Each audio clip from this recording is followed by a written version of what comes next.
Welcome to the Entrepreneur Happy Hour, where we dive into the world of business. I'm your host, Kimberlee Deneice, and each week we will bring you inspiring interviews, insightful business trends, and stories from entrepreneurs around the globe. Join us as we explore their journeys, uncover the highs and lows, and everything in between. Whether you're an aspiring entrepreneur or a seasoned business owner, there is something here for you. So sit back, relax, grab your favorite beverage, and let's talk about business.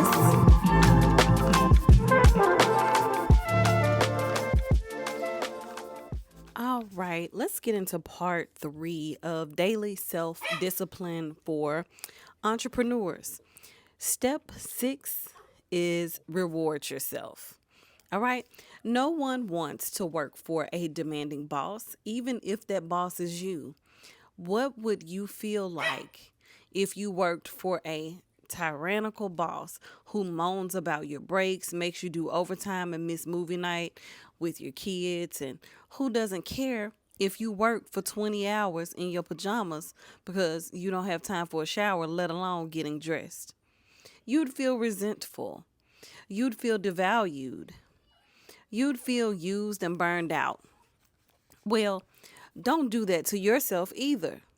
Taking time for self care not only positively affects your health and mental alertness, it also boosts your confidence and self respect and puts the fun back in life. The trick is to keep it balanced. Yes, here you are thinking you're non productive and lazy, where in fact, what you're doing is working yourself to the bone.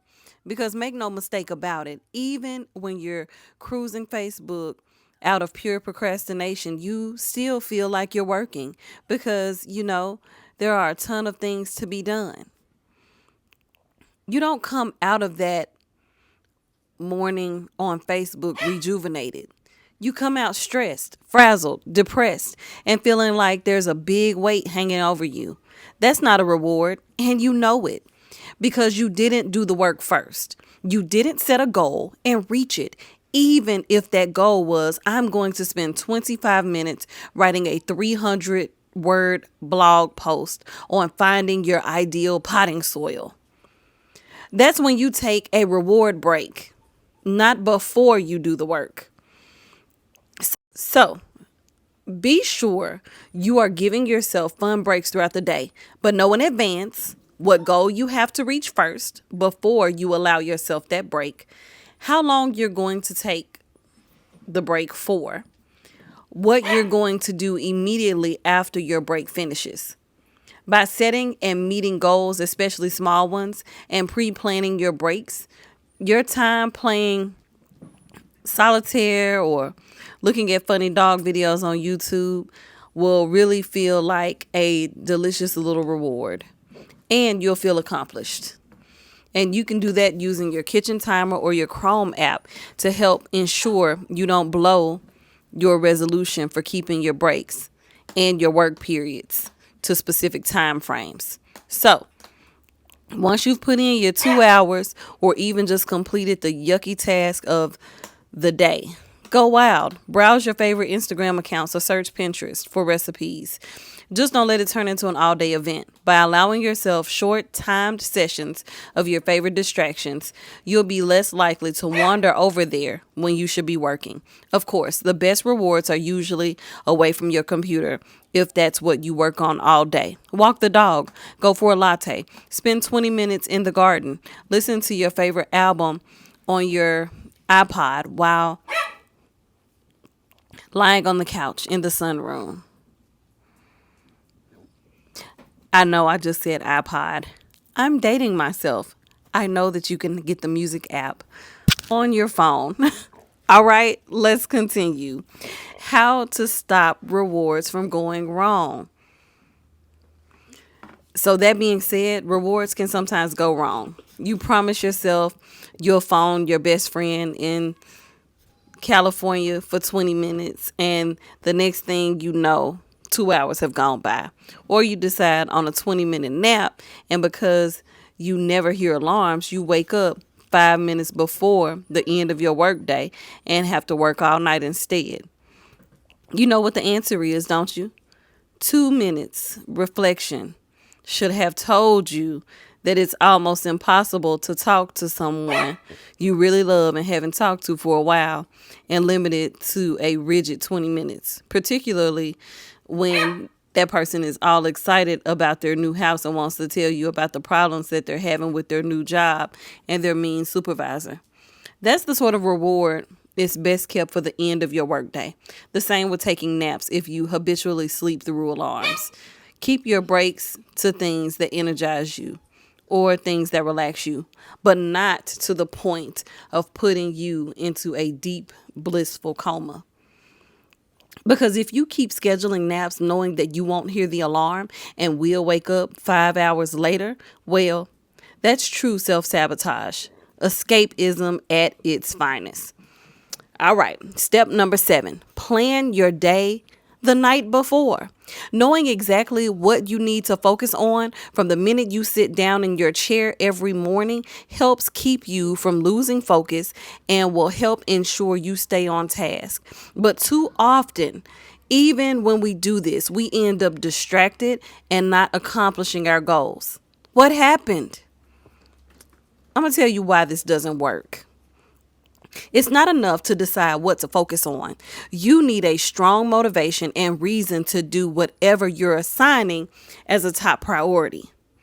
Doing it strictly because it's your most hated task of the day isn't likely to have you jumping out of bed yelling, "Yippee!" You also need to know what your motivation for tackling that task is and what the consequences will be if you A, do it, or B, don't do it. You can make yourself a little worksheet like this. That's like a chart where you can list activity, goal, motivation, consequence, good or bad. All right. A goal is simply what you want to achieve. Example, I want to have my inbox cleared by the end of the day. A motivation is to go back to the beginning of this lesson, right? So part 1 of this, and think about your all important why.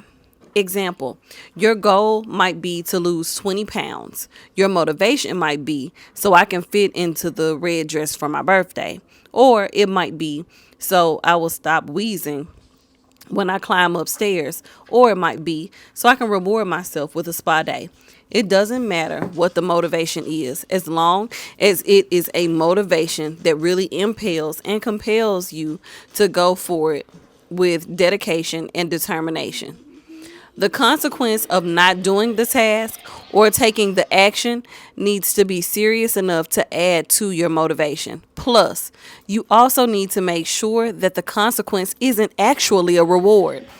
For example, if no matter what, you procrastinate in working on your emails every day because you'd rather play collect the sparkly jewels or some other game that you're rewarding yourself for procrastination. You need to be clear ahead of time that the true consequence of playing that game instead of working is that you will wake up depressed and disorganized the next morning, feeling like a failure. No wonder you can't seem to break that habit.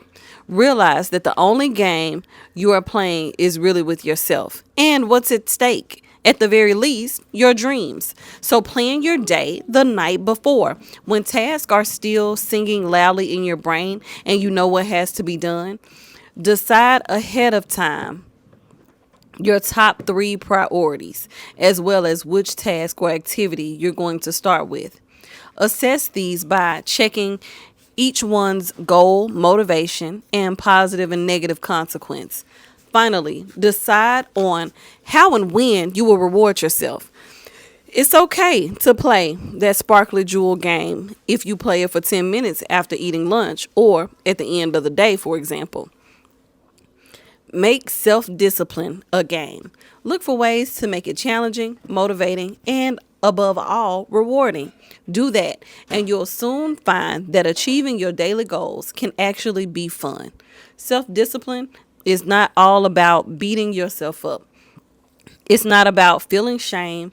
It's not about berating yourself for what you ought to be doing. Self-discipline is first and foremost taking responsibility for your own actions and finding ways to get maximum performance and satisfaction out of your day and in life. All right, so that's all I have. Thank you so much for tuning into this episode. The content provided in this episode is for educational and entertainment purposes only. It is not intended to be legal, accounting, or professional advice. Please consult with a qualified professional for advice tailored to your specific circumstances. Thanks for joining us for this special teaching episode of the Entrepreneur Happy Hour. We hope you gained some valuable insights and practical tips to apply to your entrepreneurial journey. Don't forget to subscribe and leave us a review if you enjoyed the episode. Stay connected with us on our socials and visit our website for more episodes, sponsorship opportunities, and upcoming pop-up events. Until next time, keep learning, growing, and pursuing your dreams. Cheers to your success.